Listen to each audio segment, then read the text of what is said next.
அனைவருக்கும் வணக்கம். நடைபெற்று முடிந்த நாடாளுமன்ற தேர்தலில்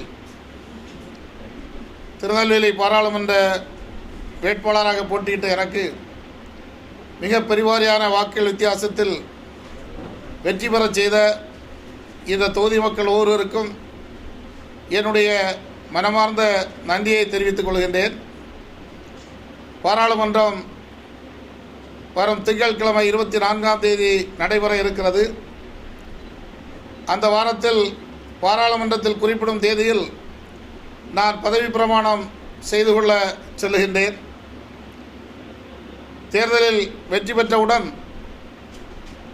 இந்த தொகுதியின் முக்கியமான பணிகளை ஆய்வு செய்து என்னென்ன செய்ய வேண்டும் என்பது குறித்து நான் பொதுமக்களிடம் விவாதித்து அந்த பணிகளை மேற்கொண்டு வருகின்றேன். இந்த தொகுதியில் முழு நேரம் தங்கியிருந்து இந்த தொகுதியினுடைய வளர்ச்சிக்காக உழைப்பேன் என்கின்ற வாக்குறுதியை மீண்டும் நான் தெரிவித்துக் கொண்டு பாராளுமன்றத்தில் பதவி பிரமாணம் முடிந்தவுடன் உங்களை வந்து சந்திப்பேன் என்பதை நான் தெரிவித்துக் கொள்கின்றேன்.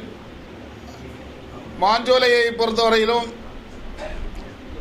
அங்கே இருக்கின்ற பணிபுரிகின்ற தொழிலாளர்களுடைய பணி பாதுகாப்பு என்பது மிக முக்கியம்.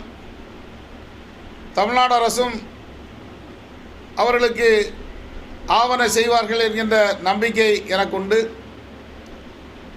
அவர்களை தொடர்ந்து அங்கே பணியமர்த்துவதற்கான நடவடிக்கைகளை மேற்கொள்ள வேண்டும். எனவே நேற்றைய தினம் அந்த எஸ்டேட்டை நடத்தி கொண்டிருக்கின்ற நபர்களிடம் சென்று சந்தித்து இது குறித்து நான் முறையிட்டிருக்கின்றேன். நிச்சயமாக சாதகமான பதில் வரும் என்று எதிர்பார்க்கின்றேன். நாங்கள் கூட்டணி கட்சியில் இருப்பதால் ஏற்கனவே அந்த எஸ்டேட்டுடைய பிரதிநிதிகள் தமிழ்நாடு காங்கிரஸ் கமிட்டி தலைவரை இன்று சந்தித்தார்கள். எனவே இது குறித்து நிச்சயமாக தமிழக அரசோடு பேசி ஒரு தீர்வு காணலாம் என்கின்ற நம்பிக்கை எனக்கு இருக்கிறது. அவங்களிடத்தில் பேசிய போது நான் மிக முக்கியமாக 3 கோரிக்கையை வலியுறுத்தினேன். ஒன்று, அவர்களுடைய வீடுகளை காலி செய்யக்கூடாது. 2வது, அவருடைய சம்பளம் கடந்த மாதம் 15ஆம் தேதியுடன் நிறுத்தப்பட்டதாக சொல்லப்பட்டிருந்தது. தொடர்ந்து ஒரு முடிவு எட்டு வரை அவர்களுக்கு தொடர்ந்து சம்பளம் கொடுக்க வேண்டும் என்று கோரிக்கையை வலியுறுத்தினேன். 3வதாக, அவர்களிடமிருந்து பெறப்பட்ட VRS கடிதங்களின் அடிப்படையில் அந்த கடிதங்களை செயல்படுத்தக்கூடாது என கோரிக்கை வைத்திருக்கின்றேன். வீடுகளிலிருந்து இப்போது அப்புறப்படுத்த மாட்டோம் என்கின்ற உறுதிமொழியை நேற்று அளித்தார்கள். சம்பளம் கொடுப்பது குறித்து 1 வார காலத்திற்குள்ளால் உடன் உள்ள அதிகாரிகளுடன் அவருடைய போர்ட் ஆஃப் டைரக்டர்ஸிடம் ஆலோசித்து 1 வாரத்தில் எனக்கு பதில் கொடுப்பதாக உறுதியளித்திருக்கிறார். கோர்ட் தமிழ்நாடு அரசிடமிருந்து பதிலை எதிர்பார்த்திருக்கிறது. அந்த பதில் வந்த பிறகுதான் தீர்ப்பு வரும். அங்கே நிலுவையில் இருக்கின்ற வழக்கு குறித்து நான் பேச முடியாது. இவங்க தரப்பில் பேசிட்டேன். இனிமேல் அரசோடு பேச வேண்டும் மற்றும் அதனுடைய சட்ட நுணுக்கங்களை ஆராய்ந்து தான் அதற்கு ஒரு பதில் சொல்ல முடியும்.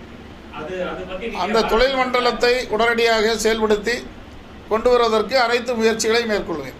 அது என்னுடைய ப்ரையாரிட்டியில் ஒன்று. அது பிரமாணத்தை சார்ந்தவர்களுக்கு எந்தவித தகுதி சான்றுகளும் பார்க்காமல் நியமிப்பதாக புகார் வருகிறது. அது எந்த உண்மை என்பது எனக்கு தெரியாது. நான் இன்னும் அவர்களை சந்திக்கவில்லை.